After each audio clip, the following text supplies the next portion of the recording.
I've mentioned a lot that I get these weekly reports from Johns Hopkins and from the Atlantic, and which I shared one of last week. God, there's suddenly a lot of cat fur in the air here.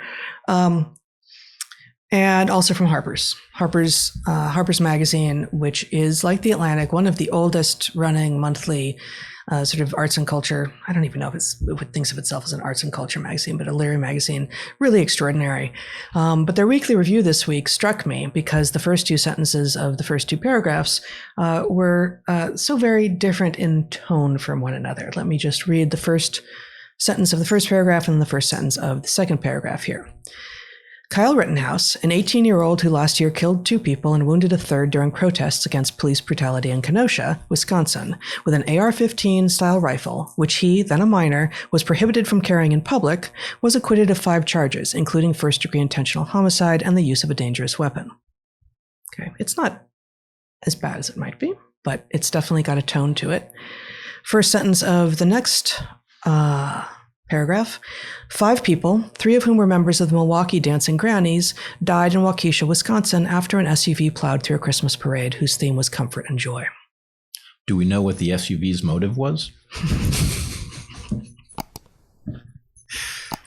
Precisely. I mean, there's really not a lot more to say. And there are a lot of places we could have gone here. We could have shown CNN versus, this is kind of already well done. A lot of people are talking about the difference in tone and messaging between these two events, both of which could have been framed along race lines.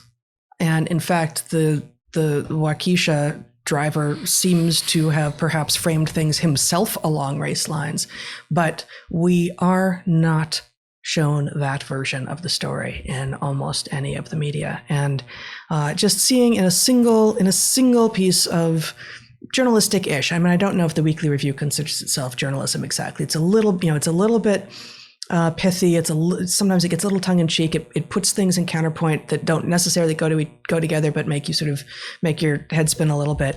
But the fact is that those 2 sentences are both in here, and they suggest really very different conclusions, at least in the minds of the people having written this, about whether or not in the first case there was a horrifying event that happened that was probably itself racist because police brutality. Actually, race isn't mentioned at all, but in service of police brutality somehow, right? Whereas the second event, which was clearly done intentionally, there's not even really indication that is a truth, much less that this was actually potentially,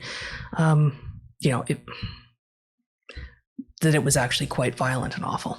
Right. And so this then leaves the person who hasn't got the memo and wants to figure out what's actually going on in the position of having to go to, let's say, Andy Ngo's Twitter feed in order to figure out what the facts of the case might actually be, right? Andy Ngo, who is known to be a very bad person for distributing immoral facts and unforgivable insights.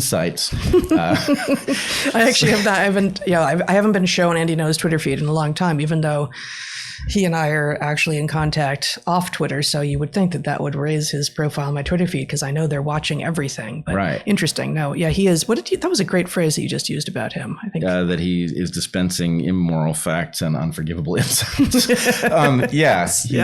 He does. I mean, look, as we've said before, and Andy is a friend, but there are things about the way he reports that trouble me sometimes. But nonetheless, it is uncanny how a story will come across the mainstream feed, and it will be obvious because it's not usual for SUVs to have intent at all, that something is missing from the story. Mm-hmm. And then it's worth going to Andy Ngo's Twitter feed to see whether or not perhaps there is another side to the story. And lo and behold, the SUV in this case, many will not have heard this, but had a driver.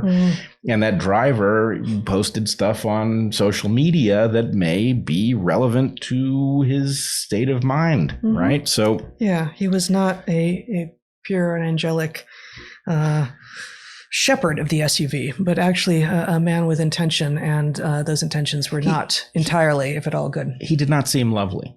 No. Yes. So in any case, what a world where, actually this goes to, what is Eric's phrase for this? Eric has a phrase for this where the journalists become actively anti-interested in certain stories, right? Yes. That's and good. The idea is you would have to have a world in which there was anti-interest in figuring out what might have accounted for this SUV's behavior in order for people not to discover. I mean, how good a journalist do you need to be to realize that when somebody drives into a crowd, it would be worth checking their social media to see if, in fact, they had discussed anger, biases, tactics, anything like this.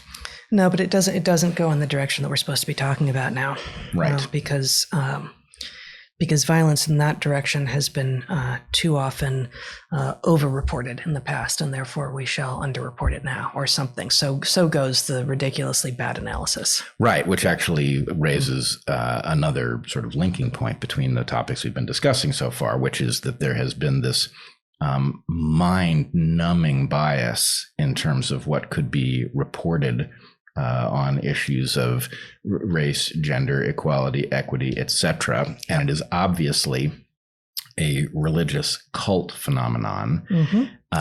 And I will just point out that we are in the same predicament with the pandemic.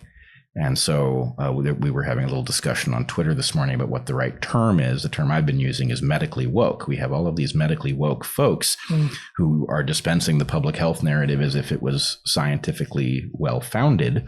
But the fascinating thing to me, the thing I still can't get over, is how many people who on the subject of original flavor woke got it right and figured out that this was a cult and were having none of it, who have become medically woke and are now using those same tactics deployed in the same way, the same cult-like behavior. But not just using the same tactics, but have fallen prey to the same sort of generic homogenizing analytical tools. When told, when they're told to jump, they do jump. Yeah, right? They jump. And then they use the same, your point was, and then they use the same tactics as, woke 1.0 to enforce the things that they've concluded. But the point is that they haven't concluded anything, just like, woke 1.0, woke 2.0. It's not the people who were enforcing these things who are doing the concluding.